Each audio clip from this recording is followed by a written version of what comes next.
गंभीर स्वरूपाच्या गुन्ह्यांच्या पार्श्वभूमीवर सतीश सुधीर क्षीरसागर याला 2 वर्षांसाठी सोलापूर आणि धाराशिव जिल्ह्यातून तडीपार करण्यात आले।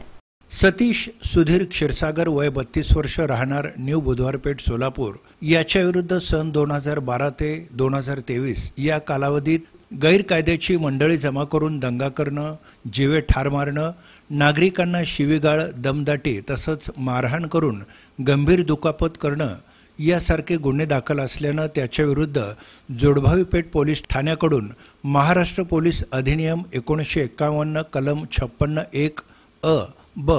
अन्वये तडीपार प्रस्ताव पोलीस उपायुक्त परिमंडळ सोलापूर शहर यांना सादर करण्यात आला होता। या प्रस्तावाच्या अनुषंगानं पोलीस उपायुक्त परिमंडळ विजय कबाडे यांनी कार्यवाही करून त्यांच्याकडील तडीपार आदेश क्रमांक 812/2000/2024 दिनांक 22/3/2024 अन्वये सतीश सुधीर क्षीरसागर यास सोलापूर जिल्हा आणि धाराशिव जिल्हा येथून 2 वर्षांकरता दिनांक 25 मार्च 2024 पासून तडीपार करण्यात आला आहे। त्यास तडीपार केल्यानंतर निगडी पिंपरी चिंचवड इथं सोडण्यात आलं आहे।